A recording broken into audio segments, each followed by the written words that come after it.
Oi, eu sou o João. Oi, eu sou a Luana. E estas são as 5 melhores fofocas, melhores acontecimentos da Flip 2025. Luana vai nos manter a par aqui do que aconteceu, porque eu, infelizmente, não fui. Deus tem seus preferidos, aparentemente, e Luana foi representar para colher essas informações assim no habitat natural da fofoca literária, Luana. Em primeira mão, João. Em primeira mão, fazer uma pesquisa de campo. A gente não é fofoqueira, a gente comenta o que acontece. É, comentarista da verdade. Exatamente. Acabou de acabar a 23ª edição da Flip.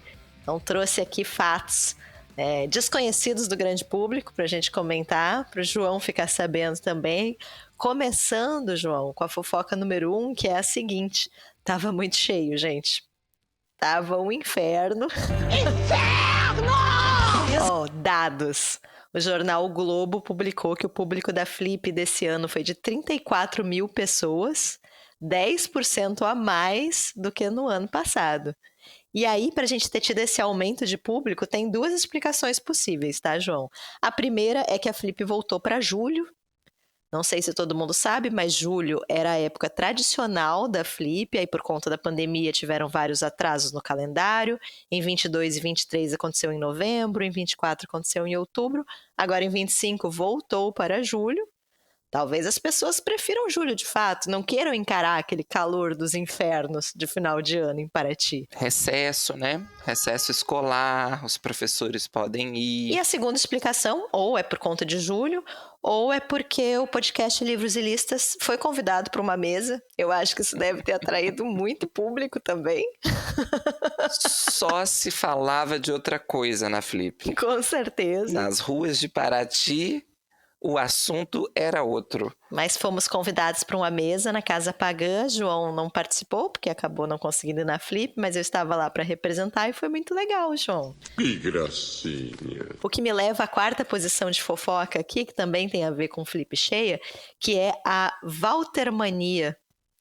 Esse termo foi cunhado pela revista Piauí, eu achei um bom termo, que é a comoção que a presença do Walter Ugumãe causou. O Walter Ugumãe, ele já havia estado na Flip em 2011. É tempo, hein? Esse ano ele voltou à Flip, tá lentamente quebrando a sua tradição de não repetir autores. A gente teve o Galfei também esse ano, que já tinha estado em outra Flip, né? Então acho que essa regra já deve ter caído. Mas o Walter veio em 2011 e veio agora novamente. Na verdade, ele veio por conta de uma programação paralela. A Piauí e a Netflix tinham uma casa na Flip, eles estavam divulgando justamente a adaptação que vai ter do Filho de Mil Homens na Netflix, que deve sair até o final do ano, então ele estava aqui para lançar livro novo, mas também para divulgar a série, né?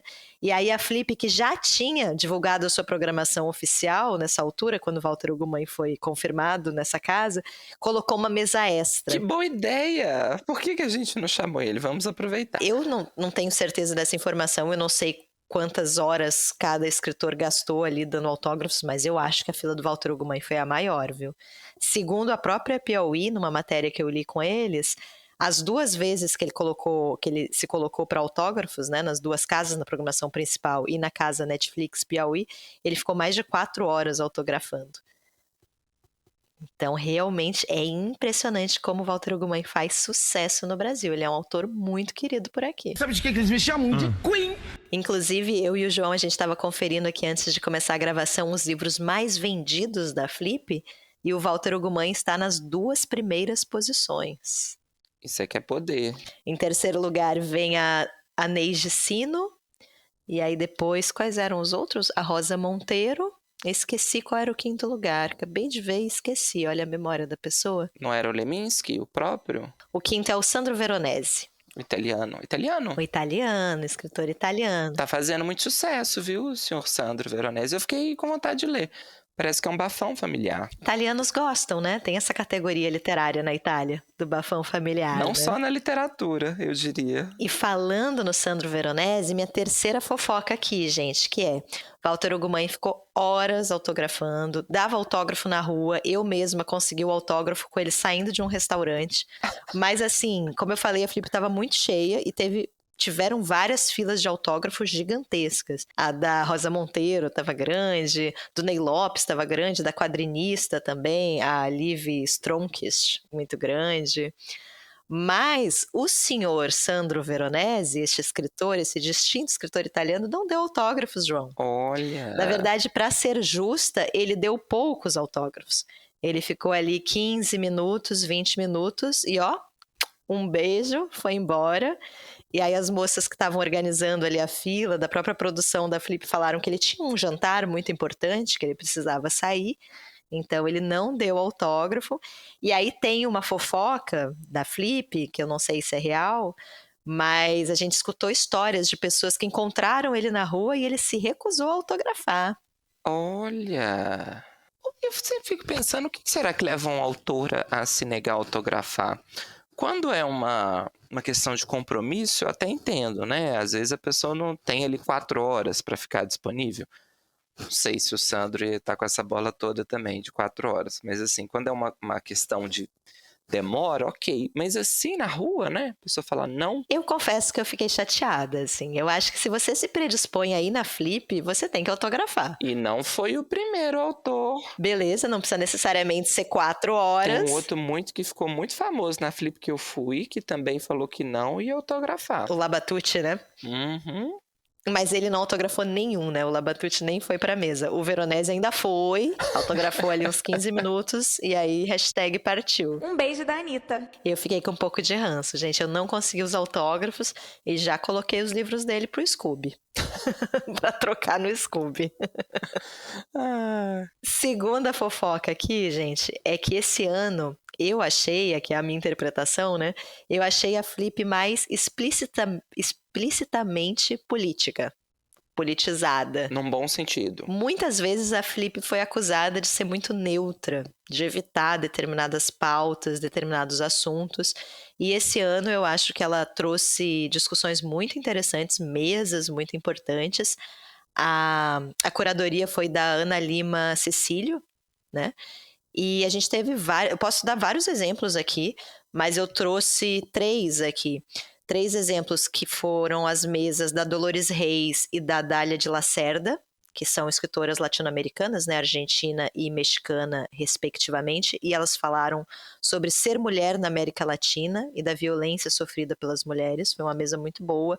A gente teve a mesa da Marina Silva, que falou sobre a trajetória dela, política, mas também sobre a emergência climática. Foi uma mesa muito emocionante também. E a própria mesa do Ilan Pappé, né, o historiador israelense, que fala muito sobre o genocídio na Palestina.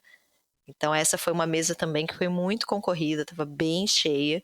E a gente estava discutindo ali a questão da Palestina em horário nobre, né, da Flip, no caso. Então, acho importante colocar isso, que foi uma Flip bastante politizada. Ficamos felizes, gostamos assim. E vou resumir com 2 palavras. Parabéns!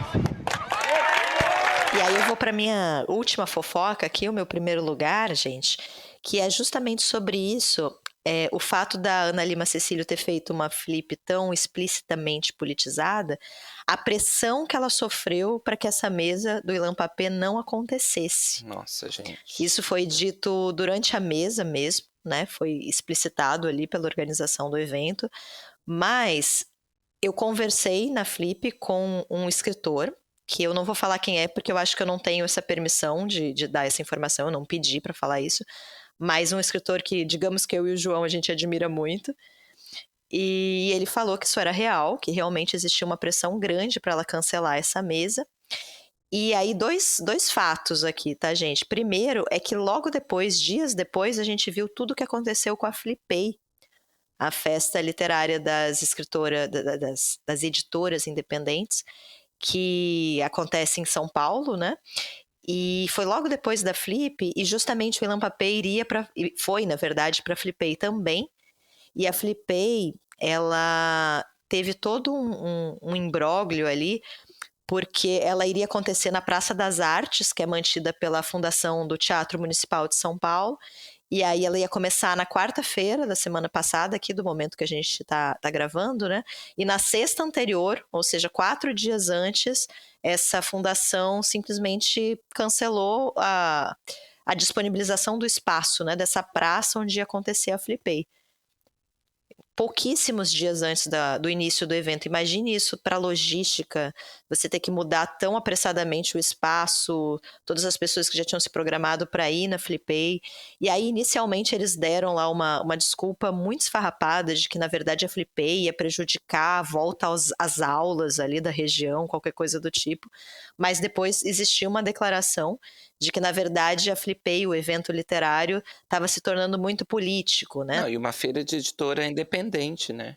É óbvio que é política, né? O que mais seria? Então, para a gente ver como esse movimento sionista, ele de fato existe, né? É muito surpreendente para mim, mas ele existe. A Flipei aconteceu mesmo assim, eles conseguiram se desdobrar, acontecer ali a feira em outros espaços, mas é um absurdo, né, gente? Para silenciar, para calar a voz de uma pessoa que é muito importante, muito reconhecida pelo trabalho como historiador, muito respeitada, né, que é o Ilan Pappé, que tem livro pela Tábua, vendeu bastante os 10 mitos sobre Israel aqui no Brasil. E é curioso, né, para não dizer outras coisas, como que existe uma união muito forte das instituições oficiais, né, em abafar o discurso pró-Palestina em várias instituições diferentes, assim, na mídia, nas prefeituras, nos governos, né, é uma coisa consolidada no Brasil e muito estranho, né? Assim, não é tão estranho porque a gente sabe o tamanho do buraco, né, que a gente entrou aí nos últimos anos com alguns governos, principalmente os de direita e extrema-direita, né, em aspectos sociais. Mas ainda chama atenção o poder, né, assim, o quão confortável eles se sentem em censurar e pronto, é isso, a explicação é essa mesmo, a gente não quer que fale disso e acabou. Foi curioso para mim, porque a gente teve essa conversa com esse escritor que nos contou, vocês não imaginam a pressão que a Ana Cecília sofreu para que essa mesa não acontecesse na Flip. E aí, poucos dias depois, teve todo esse evento, todo esse acontecimento da Flipei, ou seja, o que ele falou realmente estava certo, né?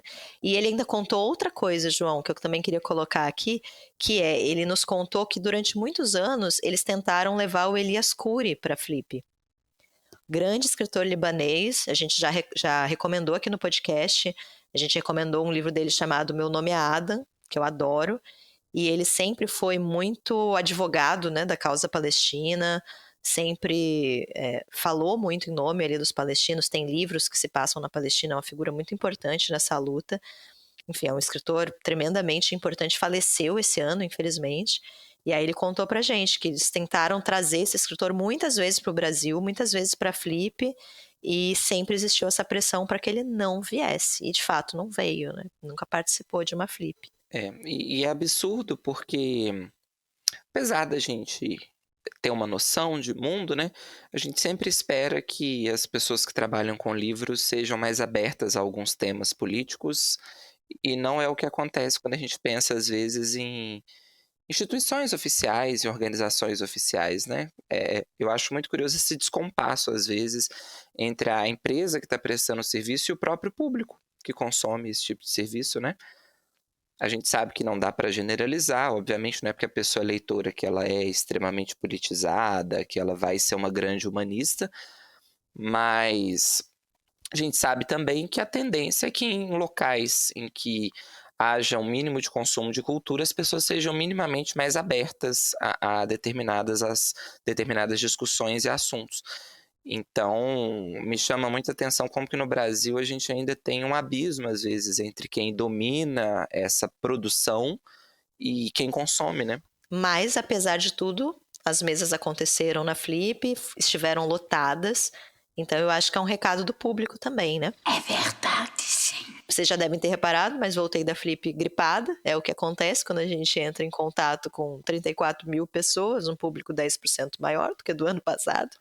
Então, minha voz e dicção hoje estão prejudicadas, mas estamos aqui, né, João? Importante, gravando aqui, mantendo a assiduidade deste programa. Exatamente, porque o nosso compromisso é com a audiência, Luana. É isso, João. Por que estamos falando de Flip? Qual a relação com o episódio de hoje, Luana? Zero, João, nenhuma. Eu vou falar de um livro que estava na seleção da Flip desse ano. É mesmo? Eu não vou falar, não. Não. Nossa, eu vou para outro lugar. Eu vou para um lugar, assim, que eu acho que as pessoas que estão ouvindo vão até falar, ué, o que o João tomou? daqui a pouco eu falo, minha primeira indicação, mas vai ser muito fora da curva. Mas qual que é o tema do episódio hoje, João? Os ouvintes querem saber. É flip? Não é flip, mas é outra polêmica recente que a gente teve. A grande polêmica do mundo literário. Só se falou disso nos últimos dias. Uma questão importantíssima. Precisava ser trazida aqui para o Livros e Listas, né, João? A gente precisa falar sobre Rafa Kalimann. Como assim, Mona? Que foi à livraria e comprou R$10.000 em livros decorativos para casa dela. Não sei se vocês viram essa grande polêmica, que também na internet só se fala de outra coisa agora, tá assim, impressionante. Se falou muito sobre isso. Se falou muito, repercutiu. Os livros não são decorativos, né? Os livros são normais. Ela que usa os livros para decoração, né? Sabe aqueles livros de foto bonitos, aqueles livros com receitas? Quem usa livros para decorar? Que absurdo é esse? Onde é que a gente vai parar? Não, e João, esse povo que compra livro e não lê, é um absurdo, né? Eu já li todos os livros da minha estante. Vou fazer uma citação aqui de novo pro Volney, que tem até a melhor resposta de todas. Eu não lembro em qual situação, mas que ele contou. Eu vi, na verdade, acho que ele publicando um stories, ele contava o caso, que toda vez que alguém pergunta para ele assim, nossa, mas você já leu esses livros? Ele fala assim, sim, 3 vezes. Eu vou adotar. Somos muito diferentes da Rafa Kalimann, então, que comprou livro só pra decoração. Não tem um dia em que eu não me maravilhe por sermos melhores do que as outras pessoas. Quem é Rafa Kalimann, João? Rafa Kalimann é uma ex-BBB, né? Não sei exatamente agora qual influenciadora, ok, trabalha nas redes.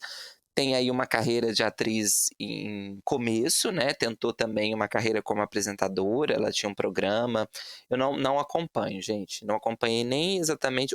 Ela foi de uma edição do BBB que ficou muito famosa. Porque foi a edição da pandemia. Foi a edição da pandemia. Acho que ela ficou em segundo ou terceiro, talvez. Ela quase ganhou.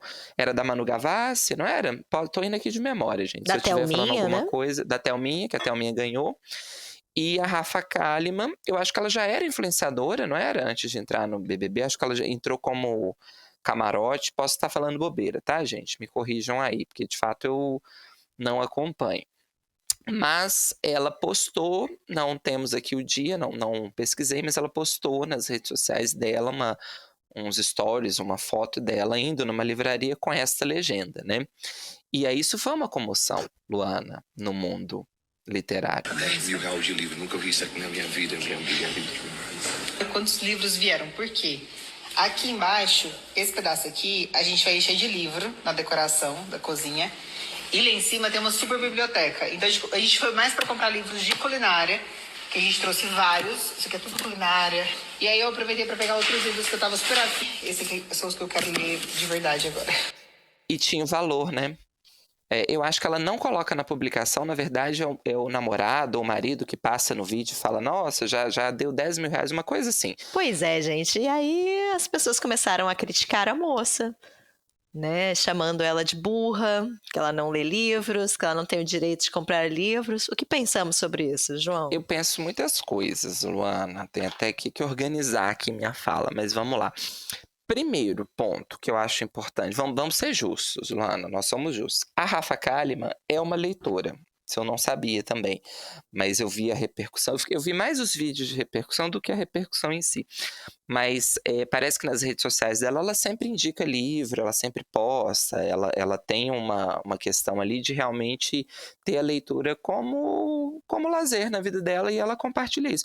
Isso eu acho muito legal, tá? Eu sempre acho muito legal quando influenciadores que não trabalham necessariamente com livros, mas ajudam, né? Atores, cantores, apresentadores, acho que é um tipo de influência que a gente precisa no Brasil, porque a gente sabe que é um país muito grande, com um público leitor ainda muito aquém, né? Estatisticamente, que a gente não tem essa cultura da leitura em todas as famílias, que o livro é muito caro, que as pessoas não encaram a literatura como lazer, então eu acho legal, isso aí eu acho um mérito, sim, da senhorita Rafa Kalimann, quando você estimula os seus seguidores a ler. Nós, por exemplo, eu e Luana, eu não vou nem comentar, né, Luana? Com quase tantos seguidores quanto o Rafa Kalimann. Perto, tá bem próximo. Estamos aí construindo uma linda história de influências leitor. Mas a gente trabalha com livro, então a gente não conta. Eu estava dizendo que acho interessante quando vem pessoas de outras áreas.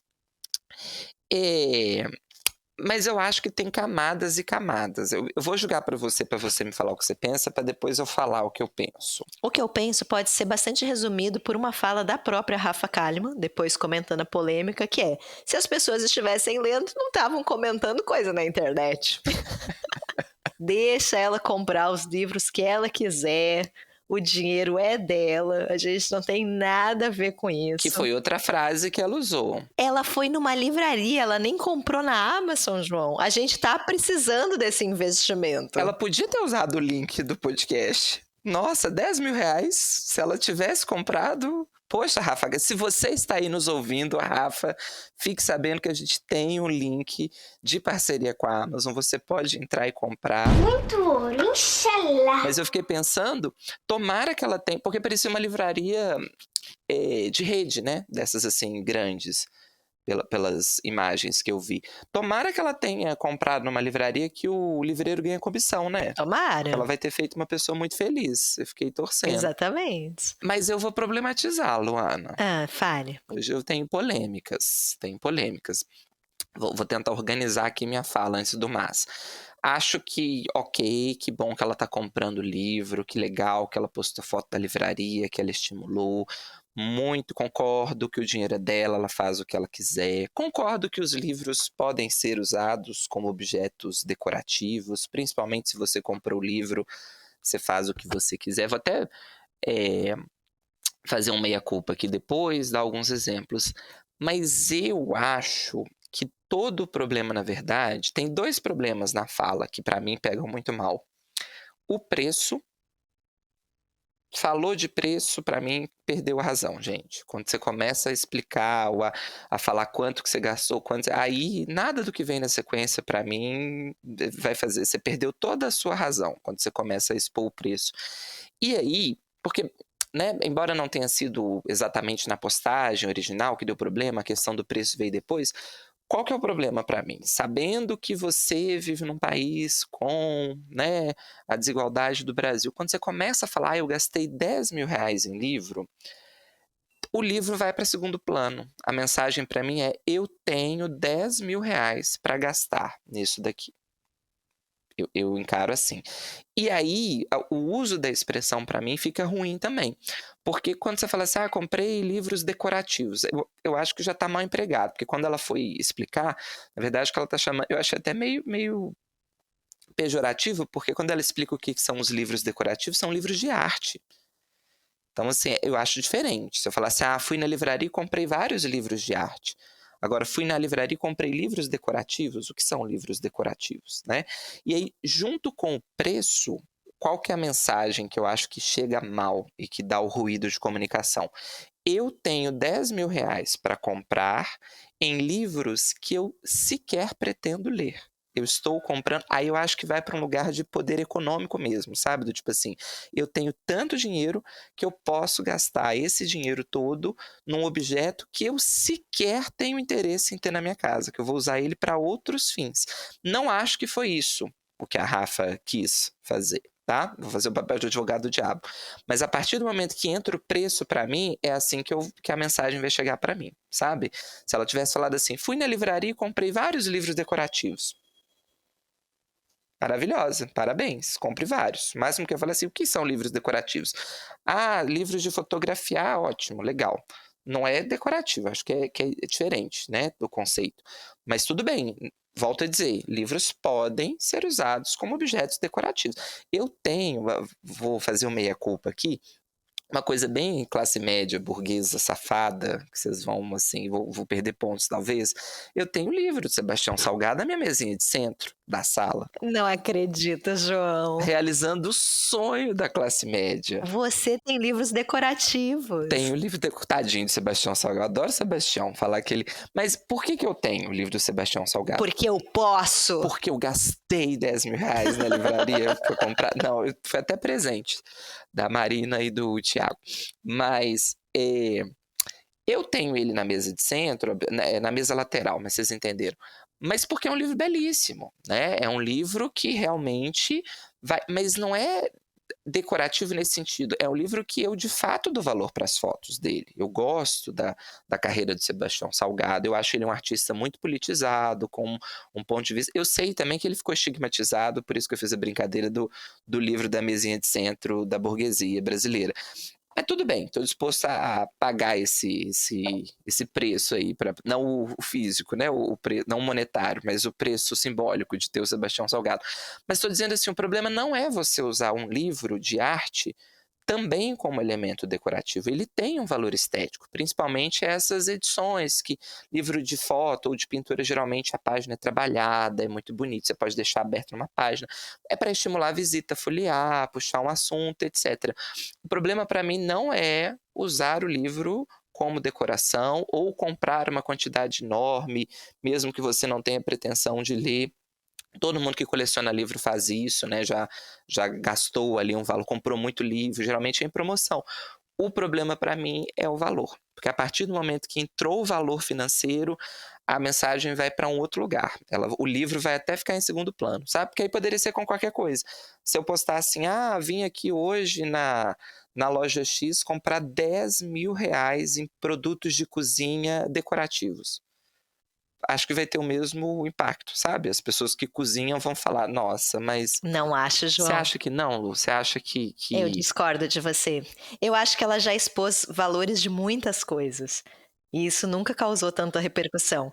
Eu acho que é justamente o gastar R$10.000 em livros que você não vai ler. Essa é a polêmica. Mas você acha que teria o mesmo impacto, por exemplo, se ela falasse assim, fui na livraria hoje e comprei vários livros? Não teria impacto nenhum. A gente fala isso, não 10 mil, mas assim... Não 10 mil. Gente, eu tô falando a gente que é dos livros, tá? Mas assim, comprei um tanto de livro, não sei quanto que eu vou ler. Não me soa polêmico essa frase. A quantidade aliada ao fato de não pretendo ler tão recentemente, eu acho que o preço é que dá o peso para mim. Eu ainda acho que é o preço, mas é o preço dos livros. Se fosse R$10.000 em maquiagem, eu acho que não teria o mesmo impacto. Eu acho também. Eu acho uma discussão boa para justamente desacralizar o livro, que é exatamente o que você falou. Gente, esses meus livros aqui, dessa estante que eu tô começando a criar, eu não li nada desses livros, nunca lerei. Porque eu não leio mais livros físicos. Eu só leio Kindle, eu só leio e-book. Então eu compro o livro físico porque eu quero autógrafo, geralmente, e porque eu quero formar uma estante. Então, assim, é um objetivo tão fútil quanto o da Rafa Kalimann. Eu tô criando aqui um objeto de decoração na minha sala, que é a minha estante. É uma coleção, né? Não deixa de ser uma coleção. Eu acho que a gente tem que entender o livro também como objeto, e eu acho que a gente tem que se colocar fora desse espaço de ela jamais deveria comprar livros, porque os livros são só para mim. São só para os iniciados, como eu. Só para pessoas que realmente vão ler e que são inteligentes e que vão ser capazes de entender o livro, né? Inclusive, João, porque em nenhum momento ela disse que não vai ler o livro. Ela disse. Ela não falou isso. Não, mas ela mostra no vídeo os livros. Inclusive, vou até defender ela de novo aqui depois. Porque aí ela compra livros de culinária também. E aí ela mostra. E aí tem um grupo separado. Ela fala, esses aqui são os que eu pretendo de fato ler. E aí ela mostra, ela comprou livros para ela ler também. Aí tem, eu não vou lembrar todos, mas acho que tem Torto Arado, tem a Lily Bay, tem umas coisas legais ali. Mas ela faz uma distinção. Mas óbvio que existe a distinção, porque alguns são de fotografia, alguns são de culinária e os outros são de literatura. Eu entendo muito bem essa separação. Mas eu acho que assim, gente, livros também são objetos de decoração, a gente também deixa na mesinha de centro, né, João? E eu acho que tá tudo bem. Eu realmente acho um pouco falta de que fazer, assim, da pessoa, da galera. Me incomoda o preço. Eu crio caso com preço. Eu acho que soa no mínimo de mau gosto, sabe? Assim, mas, gente, em qualquer conversa, eu tenho essa postura assim, se eu tô saindo com você começa a me contar que você comprou um vinho de R$8.000, eu vou virar o olho. Eu não quero saber o preço do vinho que você tá tomando, sabe? Aí vale pra tudo. Eu acho que é uma discussão que a gente vê muitas vezes em roupa, em moda, né? Assim, que a bolsa custa não sei quanto, tem uns blogueiros que falam, tinha até uma trend lá no começo do TikTok, você lembra? Que ficava apontando a vestimenta, falando que o boné custou tanto, a roupa custou tanto, não sei o quê. Então, eu acho meio fútil, a palavra é essa, sabe? Quando você começa a falar de quanto que você gastou no preço. Ninguém quer saber quanto que você gastou. O problema pra mim é o preço. O público dela quer saber. Aí é que tá, eu acho que ela revela os valores de muitas coisas, mas o que viraliza, o que causa polêmica, são os livros. Pra mim isso quer dizer alguma coisa assim. É porque aí, João, tem uma outra discussão que não tem a ver com a compra de livros, que é a discussão de classe. A gente se incomoda com alguém gastar 10 mil reais e outras pessoas não conseguirem comprar um livro, e a gente tem o raciocínio contrário, né? Você falou da roupa, gastei 20 mil nessa bolsa, a gente é o contrário, né? A gente fica empolgado e orgulhoso quando a gente paga muito barato. Quando a gente aponta e fala, olha, isso aqui, ó, comprei num brechó por 15 reais aqui no brechó da igreja, o que, aliás, é verdade, gente, comprei por 15 reais. Então esse é o orgulho, né? É a conquista de um objeto muito bom por um preço barato. É isso que faz o nosso olho brilhar. Mas aí tem um recorte de classe importante. Mas pra mim o problema é o recorte de classes, é o que tá em jogo ali a todo momento. Sempre, mas né? Teve um povo também sendo cancelado aí recentemente, porque fala preço de bolsa, preço de perfume, não teve? Não vou citar o nome, que mas... é muito mais do que 10 mil reais em livros. Que é muito mais, né? Mas eu acho que também existe essa coisa no senso comum de que as pessoas entendem que bolsas de grife vão ter um preço muito maior do que 10 mil reais em livro, né? Mas o problema para mim é o preço, gente. Para mim, o que me incomoda é o preço, sabe? E acho que soa, mas volto a dizer, para mim é uma regra é igual aquela regra de você simplesmente não comenta aspecto físico do seu coleguinha, não importa a situação. Para mim é isso. Você não conta preço das coisas se ninguém te perguntou. Porque se você começa a falar o preço, para mim sou snob. Assim, eu tenho muita dificuldade para E aí me sinto confortável em falar porque ela publicou. Tá lá, publicou para todo mundo ver. Eu não perguntei o preço, fui informado sobre isso, posso me manifestar, né? Porque eu acho que soa nesse lugar de eu tenho e posso comprar. Mas vocês acharam? Não, ela não falou isso, mas soa para mim sempre assim, em qualquer situação. Mas você acha muito gastar 15 mil num vinho? Nossa, que pobre você é. Sabe, assim, me soa o snobismo do eu posso, você não pode. Eu tenho, você não tem. E eu acho que esse lugar para mim é muito problemático porque ele reafirma uma série de questões que eu acho que a gente tem que desconstruir. Padrão, status, a própria questão do livro, né? Que a gente sabe que no Brasil ainda é um símbolo de status, de quem pode e quem não pode comprar, né? Então, assim, acho que o problema é esse. Mas acho também que Rafa Kalimann aí tá passando por outros cancelamentos, então qualquer coisa que ela falasse ia gerar um certo rebote negativo ali. Ela fala disso no vídeo. Eu vi os vídeos, Luana, eu fui atrás da informação. Boa, João, aqui tem informação. Aqui tem informação! Mas é isso, gente. É isso, conta pra gente o que vocês acharam da polêmica, gente. Dessa polêmica muito importante. Falou de valor pra mim, tá...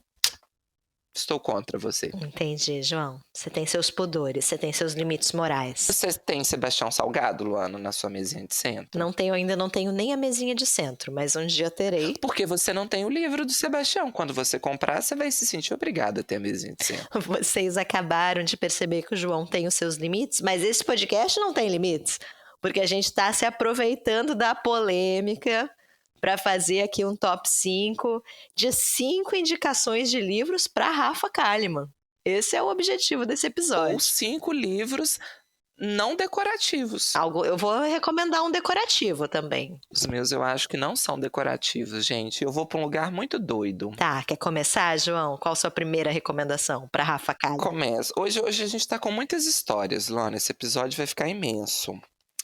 Eu vou ter que dar uma contextualizada, gente, mas vou contar aqui rapidamente que eu vou indicar, eu vou para um lugar muito fora da minha zona de conforto. Eu vou indicar um YA, Luana, um livro para adolescentes ou jovens adultos, embora eu acho que esse que eu vou indicar é para adolescente mesmo. Vocês imaginavam que esse momento ia acontecer? João recomendando o YA? Histórico. Vai ser muito difícil pra mim, gente. Mas o que aconteceu? Por que eu li esse livro, Luana? Porque você decidiu voltar a ser jovem. Eu gostei do voltar. Chama crise de meia-idade, João. É normal. É a crise dos 30, é a volta de Saturno, sempre ele. Mas, gente, uma contextualização rápida, tá? Peguei um freela, trabalho, sempre ele também, né? O trabalho, que consiste basicamente, vou resumir, tá? Mas assim, estou elaborando uma série de perguntas de conferências de leitura para alunos que têm acesso a uma plataforma muito legal, inclusive, em que são disponibilizados livros em formato e-book, né, em formato digital, para os alunos ali dos colégios da rede que tem contrato com essa empresa. Eles leem os livros, mas aí a gente faz a gente vai fazer, tá atualizando um materialzinho de suporte de leitura, de conferência de leitura, para ver se o aluno está interpretando certinho ali, muito legal. Só que aí, qual que é o porém? Os livros foram sorteados, né, Luana? E a sorte, ela é vaidosa, Luana. Ela vem às vezes não. E aí o primeiro livro que eu tive porque obviamente, né, para a gente revisar as perguntas, é de bom tom que você leia o livro para que você também consiga fazer as perguntas adequadas né, senão aí é complicado. E o primeiro livro que caiu para mim foi este livro. Eu acho que eu não falei o nome dele ainda, falei? Não falou. Acho que eu não falei o nome do livro agora, mas eu estou falando, Luana, olha, muitas surpresas, do Sombra e Ossos, da Lei Bardugo, que saiu no Brasil pela Planeta Minotauro. Eu só não vou ter acesso aqui a quem fez a tradução. Mas a gente... tenho sim. Eric Novello é o tradutor. Consegui aqui dar um Google, porque na minha edição essa informação não tenho mais acesso. Saiu pela Planeta Minotauro. E Luana, o que mais do que um YA, é uma série, Luana. É uma série de fantasias. Eu li o volume 1, que é o Sombra e Ossos. E eu acho... eu ia falar que é uma série distópica, mas eu acho que não encaixa muito bem em distopia. No final você me conta se encaixa, porque aconteceu. A gente está num mundo aqui diferente que tem um mal-estar, tem uma questão aqui a ser resolvida. Mas tinha muito tempo, gente, que eu não lia livros para adolescentes. Então, assim... tive uma experiência complexa, vou relatar aqui, mas eu sou do time da Isabella Boscov. Eu acho que você tem que... ela fala muito isso de filme, né? Que ela não tem nada contra um gênero a princípio, que você tem que encarar o que o gênero tem para te oferecer. A proposta é essa, vamos analisar dentro da proposta. Então foi esse o meu exercício, né? Mas a gente tem aqui um livro de fantasia, em que a gente acompanha a história da Alina, que é a protagonista. A gente começa o livro com a infância dela. Ela é órfã de pai e de mãe. Ela é criada num orfanato, né? Não é exatamente esse o termo, mas tem um duque muito poderoso do reino. A gente está falando do reino de Ravika, que é onde a história acontece. Ele tem esse costume, então ele oferece ali uma educação para órfãos de algumas cidades, né? Eles são criados, e a gente acompanha essa infância dela criando uma amizade com outro órfão que vai crescer com ela neste lugar, que é o Mali. Então, nos primeiros capítulos, a gente acompanha a infância dos dois, aquela coisa bem tradicional. É um livro que trabalha muito com esses estereótipos, né? Então, assim, a heroína, que é órfã e que aí tem uma amizade desde a infância, uma amizade que vai virar um grande amor, ela vai se apaixonar pelo Mali. Só que o que está acontecendo no mundo? Qual que é a diferença? O que a gente tem de fantasia nesse universo? É o Grishaverso, Luana, descobri essa, porque agora tudo é verso, tudo tem os multiversos, mas estamos aqui no Grishaverso. É o que a gente tem de fantasia aqui? Existem pessoas que elas têm poderes especiais. Vou cometer, se você, ouvinte, lê o livro, gosta... O livro saiu em 2012, tá? Acho que eu não falei a data. Então é um livro bem recente. Ele saiu em 2012 e acho que no Brasil chegou em 2013. Mas, então é um livro bem contemporâneo, né?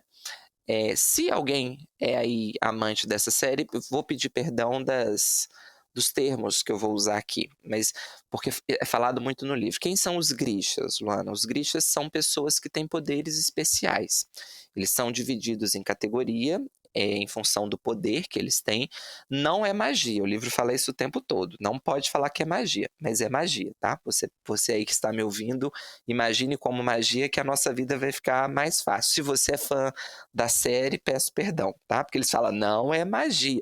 Porque, aparentemente, a ideia é a seguinte, a diferença seria, você não cria nada do zero, mas os Grishas eles têm poder de manipular os elementos. E aí eles são divididos em categoria em função desses elementos. Então você tem, por exemplo, os Grishas que têm o dom da cura, mas você tem também os Grishas que têm o poder de gerar algum mal-estar na outra pessoa. São sangradores, eles podem te matar, eles podem fazer com que você tenha um ataque cardíaco, alguma coisa, eles conseguem manipular a reação corporal das outras pessoas. E aí eles são hierarquizados em categorias a depender do poder e do status que esse poder tem naquela sociedade. Tem os que são os artesãos, os que dominam, por exemplo, madeira, ferro, substâncias químicas, né? Tem os que controlam os elementos, então tem os hidros que conseguem controlar a água, tem os infernais que controlam fogo, tem os que controlam o vento, mas o mais forte de todos, que é o Dark Link, ele tem o poder de controlar as sombras, Luana. Ele controla as sombras. Não é só o único poder que ele tem, mas ele é assim, o chefe, né, o mais importante do Grishaverso. Porém, o que está acontecendo em Ravka? A gente sabe isso desde o começo. Há séculos atrás, um dos Grishas mais poderosos, num experimento que não deu muito certo, acabou conjurando isso é o mais legal para mim do universo, o problema ali a ser resolvido. Ele acaba criando como se fosse não sei nem como explicar exatamente assim, mas é um território que corta o meio do país, que é dominado por sombras. Então é um lugar que você consegue, entre aspas, atravessar, mas que ele fica eternamente com nuvens escuras que você não enxerga um palmo à distância, e está bem no meio do país. Então é um país dividido, e é um problema para o país porque separou o país do litoral. E é um país que é um reino que ao norte está em guerra com o país que faz fronteira e ao sul também. Então ele precisa chegar no litoral para tanto conseguir oferecer ali qualidade de vida, né, para os habitantes do litoral, quanto para ele ter poder de comércio, escoar os produtos. Então você precisa atravessar essa parte dominada pelas sombras, pelo escuro absoluto que foi criado ali. O problema é, junto com essas nuvens negras, com essa sombra terrível, você tem vários monstros, que são os Volcras, que é uma figura meio dantesca, assim, não fica exatamente claro. Isso também eu acho bem feito, ela não descreve tão bem, porque são monstros que habitam a escuridão, então a ideia é que você não consegue nem enxergar exatamente essas criaturas completamente, mas elas massacram todas as tentativas de você cruzar. Então, esse cruzamento ele é feito, mas ele é sempre muito arriscado, porque você sai de um lugar cheio de produto, por mais Grishas que você coloque ali, você nunca tem certeza se você vai conseguir atravessar, porque é um paredão de nuvem, mas é imenso, assim, são quilômetros e quilômetros de terras dominadas por essas nuvens. Então a travessia demora horas, você não sabe exatamente quanto tempo vai demorar, e você nunca tem a certeza de que você vai sair vivo do outro lado. É esse o problema que Ravka tem que resolver. Quando a gente tem um corte, logo no começo, tá? A Alina, ela já está adolescente, né? Ela já é uma jovem, ela entra porque além dos Grishas, você tem as outras funções dos exércitos ditos comuns, né? Então você pode ser um cartógrafo, você pode ser um combatente, você pode ser um rastreador, né? Ela vira uma cartógrafa, então ela faz mapas. E o amigo, né, o Mali, por quem ela nutre essa paixão, ele vira um rastreador. E eles estão sendo preparados para fazer o suporte ali numa primeira travessia que eles vão fazer, na Dobra das Sombras, que é o nome que o livro vai dar para esse lugar, né? E aí, eles começam a fazer, logo no começo, o esquife, que é o nome que eles dão para a caravana ali que está fazendo essa travessia deles, vai ser atacada logo no começo, e aí o Mali quase vai ser morto por um Volcra, por um desses monstros, mas ele não vai ser. Por quê, Luana? porque aí a gente vai ter um grande momento de revelação do livro. A Alina se revela uma Grisha, a gente não sabia disso, ela não sabia disso.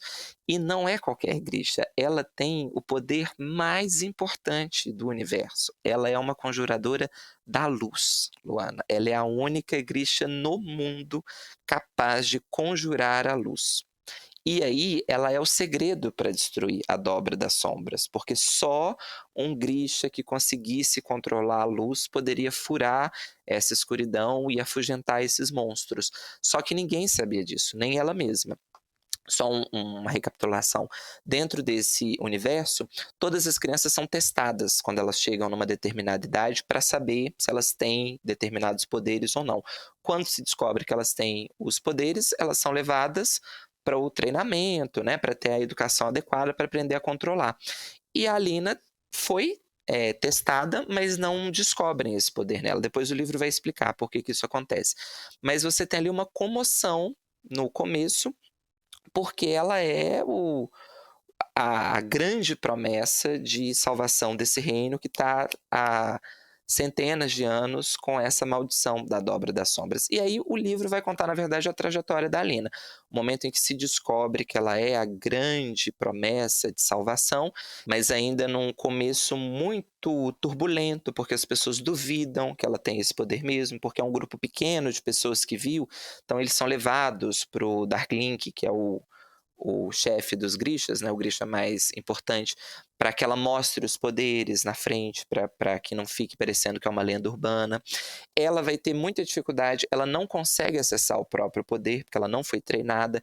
Então a gente acompanha no livro ela descobrindo esse poder e ela aí vira um livro com discussões políticas, porque ela não pode confiar em ninguém, ela vai ser levada para a capital do reino, que, gente, só um desabafo, chama Os Alta, a cidade, Luana. Para mim foi muito difícil ler esse nome dessa forma. É O-S espaço Alta. Eu tô tentando entender até agora o que aconteceu aí para este nome, mas ela vai para a capital do reino, aí ela conhece o rei, ela conhece os outros Grishas, só que eu acho que o livro trabalha muito bem isso, ela fica sempre nesse clima de ela não pode confiar em ninguém, porque ao mesmo tempo que ela está sendo treinada para futuramente destruir a dobra das sombras, tem muita gente que quer ver ela morta, porque tem interesse em manter a dobra das sombras funcionando, porque os outros reinos inimigos querem enfraquecer o reino de Ravika, então para eles, quanto mais Ravika perder dinheiro, quanto mais Ravika for um reino fragilizado, melhor. E aí vira uma intriga ali palaciana, e tem aquele climinha de você não sabe em quem você vai confiar.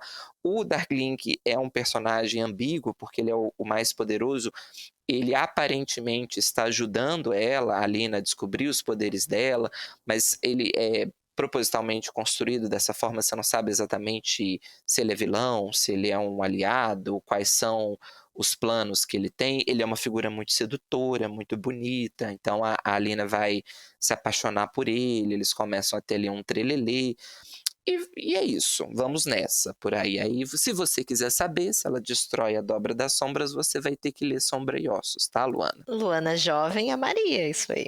Aí eu vou falar aqui os prós e os contras. Agora o João adulto analisando esta obra. O que eu acho dela?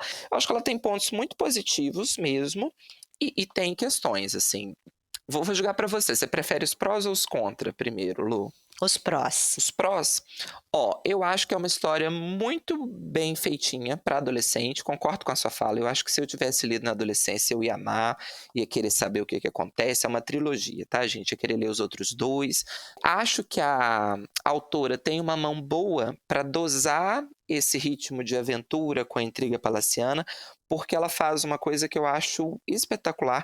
A gente já começa, o segundo ou terceiro capítulo já é essa aventura no meio da dobra. Então não é aquele livro que fica construindo o mistério até que você entende. Então ela já começa assim com o pau quebrando, já começa você sabendo o que vai ser encontrado ali. Isso dá muito fôlego para a leitura, porque aí depois ela pode diminuir o ritmo, porque ela já começou bastante agitada, né? E acho também interessante, a gente tem um livro de fantasia em que a protagonista é uma menina, né? É uma mulher. Porém, aí vamos pro mas. O que eu acho, né? Nem é um porém agora, acho que é só um adendo. apesar de você ter essa mulher, né, uma narrativa ali que coloca a figura feminina como centro, ainda acho que dá uma derrapada nas cenas de amor de estereótipo, sabe? Assim, fica uma coisa adolescente. É pouco, tá? Mas às vezes, por exemplo, o Reino em Guerra, as pessoas morrendo, e a protagonista fala: nossa, que tristeza, as pessoas morrendo. Eu não devia ter beijado ele ontem à noite. Você fala: oh, meu anjo. Mas talvez seja uma coisa adolescente, né? Eu ia falar isso, João. O que no mundo era mais importante do que isso quando você era adolescente? O que eu acho de contra mesmo, eu acho o cenário um pouco preguiçosamente construído, vou usar esse termo, porque você não tem, na verdade, se você não tivesse essa questão dos Grishas e da dobra, se passa no planeta Terra. Não tem, assim, nada ali de muito diferente, sabe? Então, assim, você não tem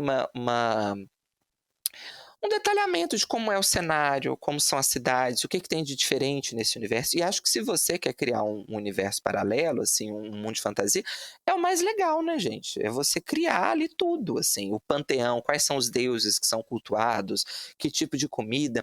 Ela usa, inclusive, acho que eu não comentei isso, ela é uma autora israelense, mas ela vive nos Estados Unidos. Mas o livro tem os 2 pezinhos na Rússia, no Império Russo. Os nomes são todos, os sobrenomes são todos russos. Os elementos que eles usam, então fala assim: esquentou o chá no samovar para mim. Eles tomam uma bebida destilada que lembra muito vodka, apesar de não ser uma vodka. Então é sempre frio. Tem uma adaptação para Netflix, não vi, mas que isso eu acho que fica mais evidente nas vestimentas, nas roupas. Os pronomes de tratamento, tem uma hora que ela vai se referir ao rei, ela usa um pronome que eu acho que é um correspondente a czar, sabe? Então, assim, tem bem esse universo da Rússia imperial. Mas parece, tirando isso, assim, as casas são casas que você teria na Terra, os problemas são problemas que você teria na Terra ali, não tem nenhuma descrição de outros animais, tirando os monstros da dobra, então eu achei meio preguiçoso, sabe? É um livro mais de diálogo, as tramas ali são feitas todas no diálogo, você não tem essa descrição do ambiente onde a história se passa, e quando tem é uma descrição bem terráquea, digamos assim. Aí eu acho que ela podia ter dado uma caprichada, né? Não precisa ser o Tolkien, não precisa inventar um idioma para os elfos falarem, nananã. Mas, né, até os deuses, assim, tem vários momentos que a religião vai ser evocada e eles usam, meu Deus, nosso Deus, e fica parecendo que é o Deus cristão, católico. Tem um momento que ela ganha um livro que tem os santos, então, e são usados esses termos, santos, Deus, meu Deus. Eu falei, nossa, mas nem na religião vai dar uma caprichada, né, aqui? Eu acho meio preguiçoso, sabe? Mas é isso. E por que eu resolvi trazer esse livro, Luana? Porque eu aprendi com a minha parceira de podcast que todas as leituras a gente vai aproveitar aqui. Não só, mas porque a gente recebe muitas vezes pergunta de livros para presentear, né, filhos, jovens. Eu acho esse tipo de série de aventura, eu acho que é a melhor porta de entrada para a literatura, gente, para quem não tem costume de ler, porque é aquela leitura de instigar a imaginação. Você quer saber o que vai acontecer, você quer saber qual o futuro dos personagens, como que ele vai resolver, e acho apesar de ser uma série para adolescente, por isso que eu tô falando apesar, gente, tudo bem, a gente pode entrar numa outra discussão outro dia se livros para adolescentes são só para adolescentes mesmo, etc. Mas eu acho que aqui, pelos tipos de discussão, é uma discussão que não vai ser muito interessante para muitos adultos, que é essa coisa de ficar sofrendo porque beijou na boca, ou porque queria beijar o fulano na boca, a briga ali tem uma rivalidade feminina esquisita ali num determinado momento, porque tem uma outra Grisha que é muito bonita, e ela tem inveja da Alina, porque ela queria ser a preferida do Dark Link. Então, assim, tem essas coisas bem de universo adolescente, sabe? Mas eu acho que, como porta de entrada para a leitura, pode ser uma excelente leitura, sabe? E como não, Luana? Se você tem uma estante na sua casa, com livros decorativos ou não, a fantasia precisa aparecer aqui. Inclusive porque Rafa Kalimann está grávida, né? Ela está grávida de uma menina que vai se chamar Zusa, se eu não me engano. E Já aí fica aí uma recomendação. Ela vai ter que esperar uns 15 anos para Zusa ler, mas é um piscar de olhos. Passou, vapt-vupt. Mas é isso, é um livro bem construído, assim, na proposta dele, eu acho que ele entrega, sabe? Eu acho que o que poderia catapultar ele para outras áreas, ele nem se esforça em tentar. Mas também costumo gostar de livro assim, sabe? Eu acho que ele é um livro que não é pretensioso. É isso, é uma história bem contada para adolescente. Ah, mas isso você não trabalha? Sim, porque eu não quis trabalhar, nunca prometi que eu trabalharia isso, sabe? Então, assim, acho que funciona para o público ao qual o livro foi direcionado, ele cumpre os critérios. É uma história movimentada, é bem escrito, tem ali amor, tem romance, tem aventura, tem mistério, tem um plot twist no finalzinho, tem uma reviravolta. Então, acho que vale, sabe? Fica a recomendação aí para você que quer presentear um jovem ou uma jovem leitora ou que não é leitor e você quer tentar aí fazer essa ponte. Sombra e Ossos, de Li Bardugo, mas os nomes sempre a gente coloca aqui, tá, gente? A nossa pronúncia é muito criticada, né, João? A minha, eu já falei que eu tenho um sotaque de Conselheiro Lafayette, quando eu pronuncio outros idiomas. Seu inglês tem sotaque. É de Rávica, o meu sotaque hoje é de Rávica. É isso. Sombra e Ossos foi um dos livros mais vendidos aqui no Brasil na categoria de ficção em 2021, João. Fez bastante sucesso por aqui. Saiu na lista da Publish News, muito inclusive por conta da adaptação, né, da série para Netflix. Acabou sendo cancelado na segunda temporada, mas vendeu bastante aqui no Brasil. Parece que ele saía por outra editora, aí ele ficou esgotado e agora ele foi para agora, né? Não sei exatamente quando que ele foi, mas ele tem essa troca da editora e a editora publica as novas edições, né?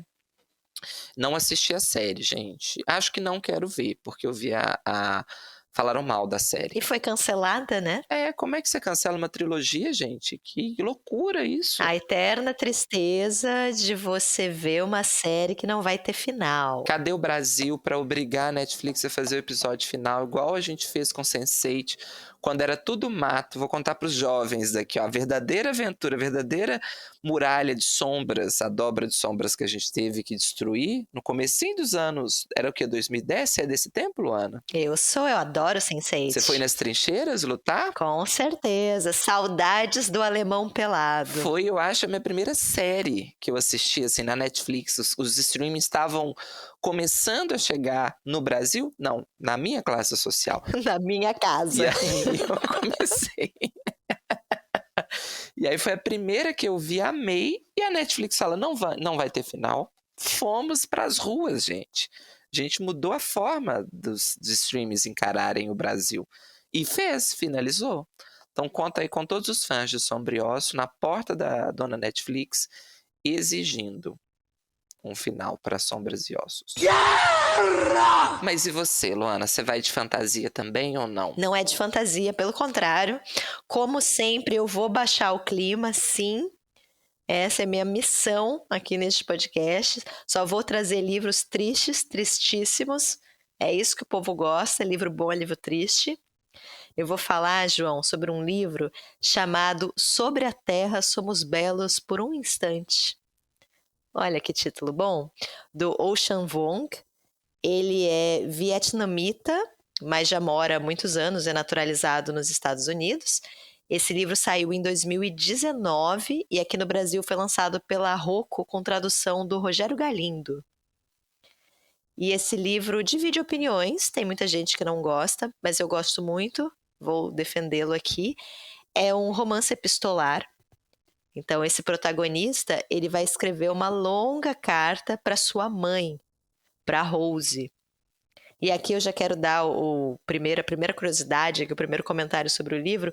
O protagonista, ele é chamado, ele tem um apelido na família de Cachorrinho, João. E isso causa pra gente um certo incômodo. Mal-estar, né? Mal-estar, mas é explicado no próprio texto. Ele tem esse apelido porque existe uma tradição vietnamita, especificamente do vilarejo da região da avó dele, Alan, que diz que crianças mais frágeis, que têm problemas de saúde, elas recebem esses apelidos meio bestas ou até pejorativos, insignificantes, cachorrinho, por exemplo, porque aí quando os espíritos malignos rondam a região em busca de crianças saudáveis, esses espíritos escutam esse apelido e aí não se interessam pela criança. Não vão conhecer a criança, não vão sequestrar essa criança. Então, por mais estranho que soe pra gente, é um ato de carinho, é um ato de cuidado. O apelido dele serve como se fosse um escudo. E espíritos muito literais, né? Minha nossa. E que não querem ter muito trabalho, né? Ah, vou lá ver, não. Não parece boa coisa. Cachorrinho, não.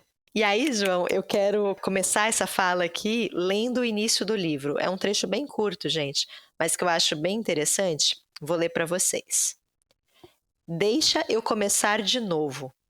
Querida mãe, estou escrevendo para chegar até você, ainda que cada palavra que eu ponha no papel fique uma palavra mais longe de onde você está. Eu acho esse começo muito curioso, porque é deixa eu começar de novo. Como se ele já tivesse tentado antes escrever essa carta, ou tentado se conectar com a mãe de alguma maneira. E aí a gente vai entendendo ao longo da leitura que, de fato, essa conexão com a mãe é muito complexa, tem muitos desafios. Ele tem uma relação bem difícil com a mãe. E uma das dificuldades é justamente a linguagem, porque o protagonista, o narrador, ele nasce no Vietnã, mas a família dele migra para os Estados Unidos quando ele é muito novo. Então ele rapidamente troca o vietnamita, o idioma, a língua materna dele, pelo inglês. Ele vai falar o inglês. E a mãe é o contrário. A mãe nunca vai aprender o inglês e vai para sempre falar o vietnamita. Então os dois eles nunca se entendem, a comunicação entre eles é cheia de ruídos, ela é um pouco atrapalhada. Então imagina você não conseguir se comunicar de forma plena com a sua mãe. E além disso, a mãe dele, que é a Rose, ela é analfabeta. Então existe essa contradição. Ele está escrevendo uma carta para a mãe, mas que ele tem certeza que a mãe jamais vai conseguir ler. E talvez seja só por isso que ele tem coragem de escrever essa carta. Então essa contradição, essa ambiguidade, ela é central aqui nesse texto. A relação dele com a mãe, ela é muito complexa, inclusive porque vai ser uma relação permeada por muitas violências. Essa mãe, ela tem vários traumas, várias questões ali, até de saúde mental, depois eu falo um pouco mais sobre isso, mas também ela está constantemente exausta, ela migra e ela vai ter sempre empregos muito insalubres, então ela está sempre muito cansada e ela acaba extravasando, infelizmente, toda essa revolta, toda essa energia na relação dela com o filho. Então a gente vai ter aqui episódios de violência, uma relação realmente muito complicada, mas em contrapartida, a relação dele, desse protagonista, com a avó é muito bonita, porque elas migram juntas. Então é uma relação permeada por muitas gentilezas, delicadezas, e eu poderia dar vários exemplos aqui para vocês que eu achei muito emocionantes, mas vou dar 2. O primeiro é quando o protagonista conta que quando ele era criança ele tinha o costume de arrancar os cabelos brancos da avó, a pedido dela, porque ela dizia que ela não queria que a neve criasse raízes. Ela queria ser jovem por mais tempo, ela queria viver por mais tempo. Então ela pedia ajuda, por favor, tire aqui os meus cabelos brancos. Então era um momento ali que ele compartilhava com a avó. E um segundo momento que eu acho muito bonito também é quando a avó pede para ele roubar flores. Os dois estão caminhando pela rua, veem flores muito bonitas num jardim de alguém desconhecido e a avó pede para ele pular um muro, para ele ir lá roubar umas plantinhas com as raízes para ela poder replantar em casa, o que é um clássico de vó. Eu não sei se vocês já passaram por isso, eu já passei por isso. Então é uma cena muito bonita e aí no final ele chega à conclusão de que os dois se arriscaram em nome da beleza. Para poder trazer, levar um pouco de beleza para sua casa. A beleza, que esse conceito de beleza e a busca pela beleza também é bem central nessa narrativa. O narrador, ele é, portanto, né, um vietnamita, ele tem um tom de pele muito específico, é um migrante, e além disso, ele é um homem gay, João. E aí ele vai ironizar isso, né? Ele vai falar vai brincar aqui que ele tem muitas interseccionalidades, né? Ele vai acumular aqui muitas questões minoritárias. Além de ser um imigrante, além de ser uma pessoa amarela, ele ainda é um homem gay. E aí a gente tem falas aqui que para mim foram bem perturbadoras, de ele comentar como ele se sente constantemente um alvo. Ele fica esperando em qual momento que ele vai sofrer algum tipo de opressão ou algum tipo de violência. E ele tem uma frase que ele diz que a liberdade para ele é o espaço de tempo, é a distância entre o caçador e a sua presa. É o que você consegue fazer com o tempo que te é dado antes de você ser apanhado. E isso eu achei muito bonito e muito forte, assim. E além disso tudo, ele ainda tem um recorte de classe muito específico, porque a família dele é muito pobre. A gente vai ter algumas questões, ele vai começar a trabalhar muito cedo, mas graças ao esforço da mãe, que trabalha muito por ele, para dar uma vida digna para ele, graças ao esforço da mãe e da avó, ele vai ser a primeira pessoa da família a cursar a faculdade, ele vai conseguir fazer uma faculdade. E aí ele vai desperdiçar fazendo letras. Ele mesmo fala isso, né? De uma forma meio irônica, né? Porque ele escolhe justamente um curso que não vai trazer para ele uma estabilidade financeira ou muito dinheiro, né? Então, como se isso fosse uma chance desperdiçada ali de ter, de fato, uma ascensão social. E ele ainda brinca mais, né? Ele ainda fala, e pior é que eu ainda perco meu tempo lendo um monte de autor morto que nunca pensou, nunca passou na cabeça deles que eu estaria aqui lendo as palavras deles, né? Que eu, uma pessoa amarela, estaria aqui lendo livros, ocupando esse espaço dentro da academia. Mas ele decide fazer letras, inclusive porque ele sonha em ser um escritor, um grande escritor. E aí, João, ele escreve essa carta. A carta ela é dividida em 3 partes. A primeira parte, que para mim é a melhor de todas, é justamente a parte em que ele fala sobre a família. E aí a gente vai ver essa relação muito complicada com a mãe, essa questão da migração, por que elas saíram do Vietnã, e é uma história muito complexa, tem a ver com a guerra do Vietnã, com a invasão dos Estados Unidos. A família dele é identificada de alguma forma como conivente à invasão dos Estados Unidos, então quando eles perdem a guerra, eles precisam sair de lá, eles acabam migrando para os Estados Unidos por conta disso. Mas algo que vai ser muito reforçado aqui na narrativa é que você pode fugir da guerra, mas você nunca foge de fato da guerra. Então, essas 2 mulheres que vivenciaram o conflito, ele até vivenciou, mas ele era muito pequeno, né? Mas essas mulheres que vivenciaram o conflito, elas trazem muitos traumas. E aqui vem o ponto que eu comentei no início, de saúde mental. Até a avó dele vai desenvolver uma esquizofrenia.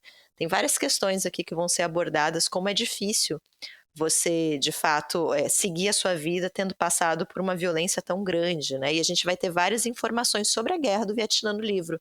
Por exemplo, vai ser dito que os Estados Unidos usaram no Vietnã o mesmo número de bombas que foram usadas durante toda a Segunda Guerra Mundial.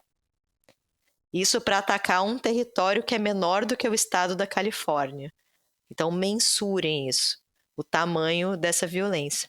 Então, essa primeira fase, essa primeira parte do livro é bem focado na história familiar, na história dele, da mãe e da avó.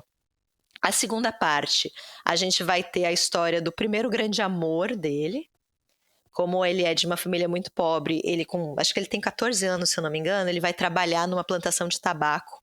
E aí ele vai conhecer um rapaz lá, um rapaz branco, e os 2 vão se envolver. É uma relação muito ambígua também, porque tem momentos muito bonitos e, ao mesmo tempo, também tem momentos de violência. Existe uma questão desse companheiro dele de não se aceitar como um homem gay. Então, também a gente vai ter algumas cenas de violência aqui, mas essa parte é bem focada nessa relação dos 2. E aí, na terceira parte, última parte, a gente vai saber o desfecho dessa história, então o que aconteceu com esses personagens, né, com essa história de amor. E também o que aconteceu com os conhecidos e amigos dele. Eu acho que nessa terceira parte tem um recorte geracional muito interessante, porque ele vai explicar que muitos dos amigos dele morreram de overdose, muito jovens, principalmente por conta da epidemia de oxicodona que está tendo nos Estados Unidos. E eu fiquei muito surpresa de já ver esse assunto sendo refletido na literatura. É um assunto que a gente está vendo ser discutido muito no jornal, né? Essa epidemia de de remédios para dor, remédios lícitos, né? Drogas lícitas prescritas por médicos, que a princípio era dito que elas não tinham efeito viciante, mas tinham um grande efeito viciante. Então, isso já está bastante refletido aqui no livro e eu achei bem interessante também.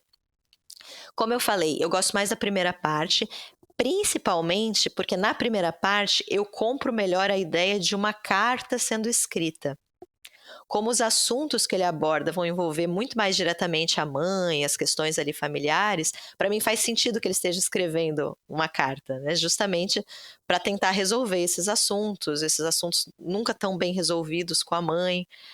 Aí eu acho que na segunda e na terceira parte, essa tessitura da carta para mim fica um pouco mais difícil de acreditar, assim.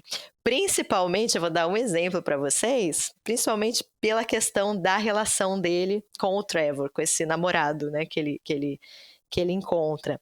E aí, João, eu vou ter que chamar aqui uma personagem que faz tempo que não aparece neste podcast, que é a Luana Puritana, né? A bela recatada do lar. Por quê, João? Nessa segunda parte a gente tem descrições de cenas de sexo, de masturbação, envolvendo ali a relação dos dois.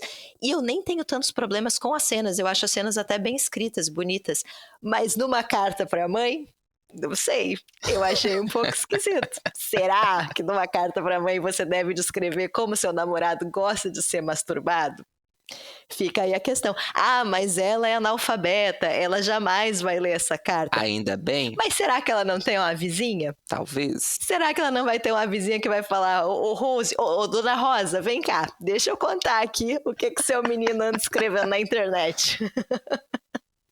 Então eu achei um pouco esquisito. Mas é aquele meme, né, Luana? Onde tem gay, tem sossego. Nós amamos gays. Mas eu entendo o seu ponto. Mas assim, gente, é um detalhe, eu acho que não atrapalhou a minha leitura, não acho que invalida o livro. E até falar, ou talvez separar, né? Deixar só a primeira parte como uma carta. Eu fiquei pensando que talvez se o livro fosse um diário, né, tivesse ali um tom confessional, talvez funcionasse melhor. Não sei, a questão da forma ali de carta não me pega muito, assim, eu tive problemas. Mas, assim, gente, como eu falei, né, ainda acho que é um baita livro, acho muito bonito, gosto da escrita, então fica a recomendação, só fica o aviso, talvez não seja um bom livro para vocês lerem em voz alta na presença dos pais. Acho que não pega bem. Diferentemente da minha indicação, essa não é para você dar para o seu filho ou para sua filha pequena, então, talvez. Mas a minha dica aqui para Rafa Kalimann é justamente uma história de relação entre uma mãe e um filho. Né? Ela está grávida agora, eu acho que é um bom livro, porque como relações com mães, pais, né? Como essas relações dessa família nuclear são complexas, né, João? E eu gosto muito do livro nesse sentido, porque ela, obviamente, é uma mulher violenta, você tem cenas ali de violência, mas o quanto ela se sacrifica por esse filho também, eu acho que ela é uma personagem que ela não cai numa vilania, né? Eu acho que ele respeita a complexidade dessa mãe, e eu achei bonito esse retrato. E como essa opressão social é forte, né? Como que você consegue ser uma mãe estando absolutamente exausta, exaurida? Eu acho que ele faz um retrato muito bonito do corpo da mãe. Como esse corpo vai se acabando ao longo dos anos, já que ela trabalha sempre em empregos muito braçais e pesados, como manicure, em fábricas. Eu fiz muitos paralelos aqui com um livro que a gente leu recentemente do Eduardo Louis, O Quem Matou Meu Pai, que tem essa ideia também, né, do corpo como um testemunho dessa opressão social, dessa miséria. Então é muito bonita, graças ao esforço da mãe, que ele estuda, né, que ele consegue ir para uma faculdade. Então como essa personagem ela é de fato complexa. E é uma autoficção também, né? Eu não tenho certeza dessa informação. Eu achei as duas informações ditas em fontes diferentes. Algumas pessoas falam que é uma autoficção. Não tem nenhuma menção disso no livro.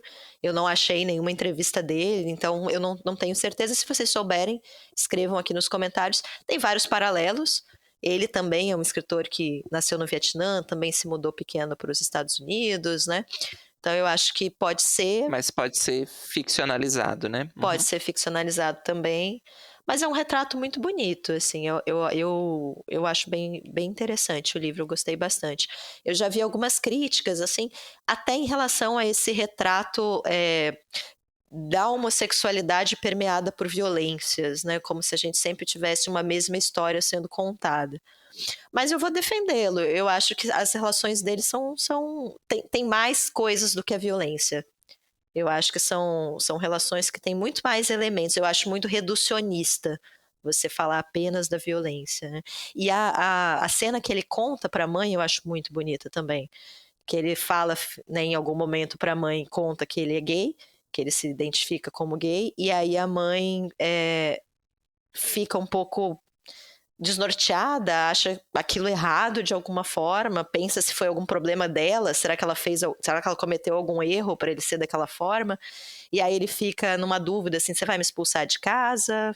O que vai acontecer a partir de agora? E aí ela fala, como que eu vou te expulsar de casa? Você é tudo que eu tenho, você é minha família, óbvio que eu não vou te expulsar de casa, isso não tá nem em questão aqui, né? Não cogitei, né? Isso nem estava na minha mente aqui. Então, de novo, olha como é ambígua, né? Porque ela não aceita propriamente, ela vê aquilo como algo errado, mas ao mesmo tempo ela preserva, né? Ela mantém o filho junto dela. Então, eu acho realmente uma personagem muito interessante, a Dona Rose, a mãe aqui do cachorrinho. Eu tinha esquecido do cachorrinho. Eu li um outro livro dele. De poesia. Posso comentar um outro dia. Mas é um livro de poesia. Céu Noturno Crivado de Balas. Livraço. Sai no Brasil pela Aenê. Não vou ter informação do tradutor agora, porque eu não tinha previsto comentar este livro. Mas é um livraço, gente. Um livro de poesias. E é um autor muito jovem, né? Ele é novinho, não é? Muito jovem. Mas um paralelo com o personagem dele também. O personagem tem cerca de 30 anos. Acho que ele tem 28 anos. Então, pode ter alguns elementos autobiográficos mesmo na história, né? E ajuda a entender a questão das drogas que você comentou, que são muito recentes, né? Desse tipo específico de droga, porque ele é de uma geração que já pegou isso de alguma forma, né? E é um livro muito novo também, 2019. Então, é uma literatura bem recente. Mas eu gostei muito, viu, gente? Eu tenho ele. Ele tá aqui, ó, decorando. Ele é um livro decorativo aqui em casa. Parece que o autor é gay, viu, João? Sim. Ele tá eu tenho uma prateleira aqui só do Vale. E ele tá presente. E eu coloquei ele aqui. Tem outros, tá, gente? Porque daqui a pouco começa o cancelamento. Nossa, mas só tem isso de autor? Tem vários aqui, mas eu fiz uma coisa bem decorativa aqui, só com autores representativos. E ele paga os boletos, ele aparece nas reuniões. Parece, ele todo mundo sabe, no Vale, no condomínio, ele... O livro, inclusive, tem muitos poemas homoeróticos, o livro de poemas que eu li. Muitos, mas lindíssimo. Mas, olha, o moralista também. Ai, que horror. Meu inconsciente me traiu agora, você viu, né? Mas... Tem muitos poemas eróticos, mas... São muito bonitos. Não queria ter soltado esse mas tem poesia, não é erótica necessariamente, mas tem muitos poemas sobre sexualidade, assim, com cenas. O primeiro que abre é belíssimo, gente. Mas outro dia eu comento ele. E ele é um autor que os jovens gostam. Eu já vi muita gente compartilhando trechos, aqueles autores que viralizam, e eu acho isso muito bom. Eu acho que ele é muito ativo em rede social também. Eu sigo no Instagram. Ele tem uma coisa assim, bem instagramável, ele posta umas fotos bonitinhas, sabe? De estante, de café, ele escrevendo. Não é a cara da Rafa Kalimann? Eu acho que é. Já é esse mundo de rede social, de internet, de Instagram, fotos bonitas. Eu acho que não. Viraliza. Eu acho que é uma ótima opção aí, gente. E assim, eu fico impressionada das pessoas não gostarem. Então, se por acaso vocês leram e não gostaram, escrevam, porque eu tô muito curiosa para saber quais são os pontos. Eu vi essa questão, principalmente dessa relação permeada por violência, né? Isso eu cheguei a ver algumas pessoas comentando. Que a gente quer outras narrativas, né? Eu entendo, eu concordo, inclusive é uma reclamação que já saiu da minha boca em diversas ocasiões, mas eu acho que tem uma diferença de aplicação, porque principalmente quando é um livro que parte, ou mesmo que seja ficcionalizado, né, a gente não sabe exatamente se é autoficção ou se é uma mistura de ficção com experiência pessoal, mas não dá também para invalidar essas experiências que acontecem, né? Então, assim, é um limite tênue de precisamos escrever outras formas, outras representações? Precisamos, mas também quem sou eu para falar o que fulano deve ou não escrever a respeito da própria vida, né? Eu acho muito complexo. Mente? Por que você não mente, né? fica estranho. Você fala, mas dane-se, ninguém quer saber mais esse caso, conta outro. Eu acho meio violento demais. E eu acho que ele equilibra bem, gente. Tem momentos tão bonitos, eu acho que ele dosa, assim. Claro que é uma história triste, a vida é triste. Mas, poxa, tem uns momentos tão bonitos. E assim, querendo ou não, é uma constante, né? A gente sabe que relações amorosas dentro desse espectro, quando você tem essa segmentação tão forte de imigrante, de homossexual, porque você é um alvo fácil para determinadas relações abusivas, determinadas relações tóxicas, né? Então, assim, acho que não é um ponto tão fora da curva quando você tem essas relações muito conturbadas, a descoberta da sexualidade. Então, assim, tem camadas e camadas aí que a gente sabe que podem acontecer e que de fato acontecem. Por isso que você tem tanto livro, tanto filme discutindo. Então, acho que é uma questão mais complexa. E ele tá no sul dos Estados Unidos. Que é um país super aberto para os imigrantes. Nossa! E, de novo, eu acho que é reduzir muito, porque, por exemplo, eu lembro que uma das questões que ele comenta é da sorte, não é esse termo que ele usa, tá, gente? Mas da sorte que ele teve de ter um namorado branco, porque é a única chance que ele tem de conseguir ter um lugar para fazer sexo. Porque no bairro deles, todo mundo compartilha todos os quartos, as pessoas vivem em famílias imensas. Onde que ele conseguiria ter essa descoberta sexual? Tinha que ser com um branco, porque os brancos são as únicas pessoas que ele conhece que tem quarto só para si, né? Que tem casa grande, com celeiro. Olha que complexo isso, né? Eu acho que não é só a violência, eu acho que tem muito mais coisa no livro. Autoraço, gente. Mas falou mal do curso de letras. Mas é uma autoironia, eu gosto. Eu não gosto quando vem outras áreas falar da nossa. Quando é da nossa, eu levo na esportiva. Ele fez letras, ele pode, né, João? Tem lugar de fala. Além de duro, é burro. Tá fazendo letras. E você, João, qual sua segunda recomendação para Rafa Kalimann? Eu vou agora ir para um outro lado, Luana, porque eu achei que eu fui muito disruptivo na minha primeira indicação. E aí, para não traumatizar demais os nossos ouvintes, vou de um clássico, vou apostar no seguro. E um clássico, assim, com C maiúsculo, que é um Dostoiévski. Noites Brancas, do Dostô, nosso querido Dostô. A gente ainda não tinha falado do Dostoiévski? Não, e eu tava bebendo vinho até agora, mas a minha taça acabou. Era um ótimo momento para começar a beber vinho. Achei chique. Vai ter que pegar uma vodka agora, eu acho. Pode ser. E aí a gente falou... Olha como tudo é amarrado neste podcast, vocês acham que não. A gente falou de Estados Unidos, eu falei de uma fantasia de uma autora de Israel que vive nos Estados Unidos, mas que tem uma ambientação meio russa. Falei, só posso ir para o Dostoiévski agora, né? Até porque a Lu também falou de Estados Unidos. Vamos para a Rússia, esse climinha gostoso de Guerra Fria, né? Vamos agora para a Rússia. O Noites Brancas, a gente tem muitas coisas para comentar, mas a edição que eu tenho aqui é pela editora 34, com tradução do Nivaldo dos Santos. E, assim, acho que a gente não comentou muito de literatura russa aqui ainda, estou puxando de memória, acho que tem uma indicação que a gente já fez antes, mas a 34 é uma referência em literatura russa, gente. Então, assim, se você pretende aí se arriscar, a gente sugere as edições da 34, porque as traduções são espetaculares, os textos de apoio também. E, na verdade, é uma novelinha, ó, é um livro curto. O Noites Brancas, vou resumir a história, vou tentar não dar spoiler, porque igual eu já falei, ó, é uma novelinha, é bem curtinho, e é um Dostô bem fora da curva, assim, para você que já leu Dostoiévski, a gente pode comentar isso também. Mas o que a gente tem aqui no livro? Vou para a história primeiro. A gente acompanha a vida de um narrador, personagem aqui, né? Aliás, é isso mesmo, é narrado em primeira pessoa. Ele não tem nome, tô indo de cabeça, tá, gente? Então já vou pedir aquele escudo temporal aqui da proteção, tem muito tempo.